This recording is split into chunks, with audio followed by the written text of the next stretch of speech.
kain tayo. So, nagtimpla ako ng Milky Make para masuppress yung craving ninyo. Ay, nagtimpla ko nito, sasabay ko sa pagkain ko ngayon para mamaya. Para hindi maparami yung kakainin ko, sasabayan ko ng Milky Mango. Sobrang sarap ng Milky Mango na kainin nyo. Mababawasan yung mga cravings ninyo sa sweets at iba pang mga cravings ninyo. Kung anong klaseng iba't ibang cravings na meron kayo, ay mababawasan yung masusuppress niya yung diet ninyo mga sis. Kung nagda-diet kayo, recommended tong Milky Mango na to. Sobrang sarap niya. Wala siyang masamang aftertaste. Yung lasa niya, manggang-mangga talaga. Dito ko siya tinimpla sa garapon. Nilagyan ko siya ng yellow. Ayan. Nilagay ako ng mga yellow. So, para magkasa.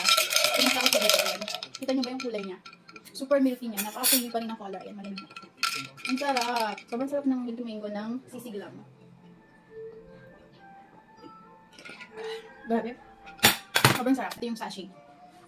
I-try nyo na ito mga sisi, napakasarap. Yung sweetener na ginamit nila dito is stevia leaves na rin siya. So, healthy. Yan, pwede sa mga diabetic. Pero na rin siyang glutathione and collagen. Ayan. Habang susuppress niya yung cravings ninyo, at the same time, magiging blooming pa kayo. Dahil meron na siyang glutathione and collagen. Ayan. So, i-try nyo na to. Sobrang sarap talaga ng flavor na to. Meron pang isa yung matcha. So, ito, Milky Mango ako ngayon. I-try nyo na. Nasa yellow basket lang yan. Huwag nyo kalimutan. Ayan, kain tayo. Wala akong tuyo. Pero yung ulam ko, and then kusino. Yan. And then suka. Wala akong sili, sayang.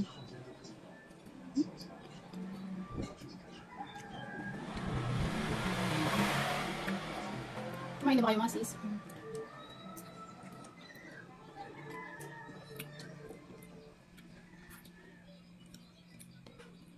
Diba? Init na yun. Sarap. The best talaga ang Milky Mango.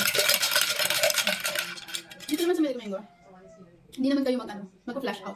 Isusuppress lang talaga niya yung mga cravings ninyo. Pananatili niya kayong busog. Ayan. So, the best way na inumin tong Milky Mango at yung Milky Matcha is 30 minutes before kayo kumain. So, ako, sasabi ko na sa milk ko dahil gusto ko kumain ng malamig. Malamig. Kaya, sabay ko na lang siya. Para later on sa lunch, konting-konti na lang talaga yung makain ko kasi super busog pa yung feeling.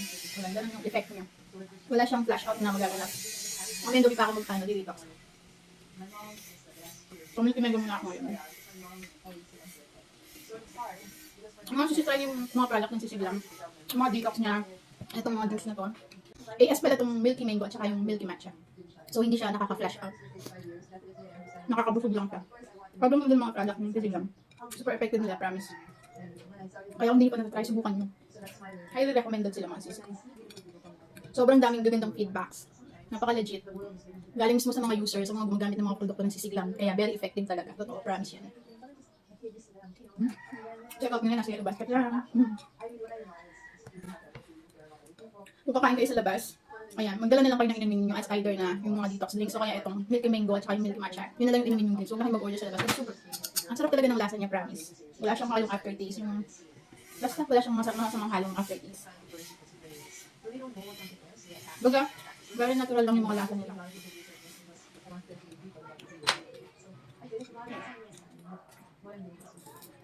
Kain tayo.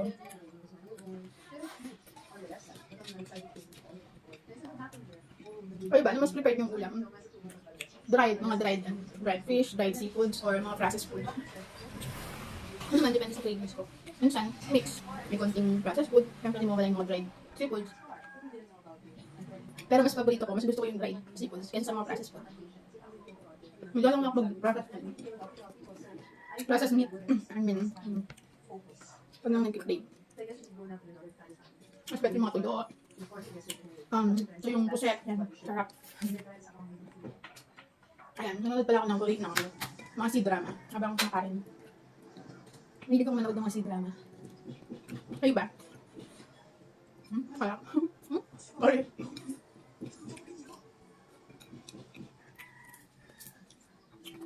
Nails ko yung tatanggalin. Tanggalin ko niya baka mamaya malunok ko. Kailangan ko na magpalit ng nails.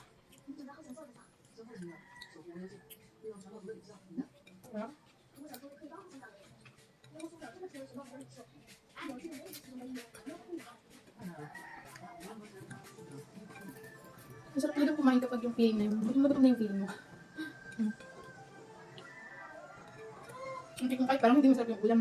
Wala, masarap. Masarap lahat. Okay.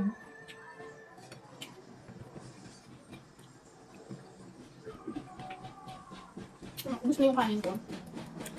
Nagkakasang tirang isang tayo. Kusino. Umusin ko lang, wala nakakain.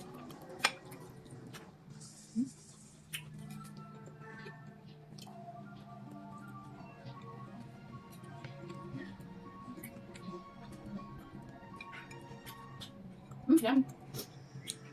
Sorry.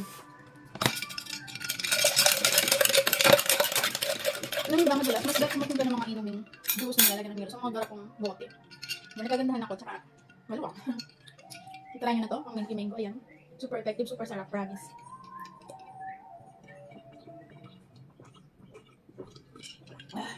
Masarap. Bagay na bagay sa mainit na panahon. Ang malamig. Damihan nyo ng yelo, sobrang sarap. Mag-try na kayo, promise.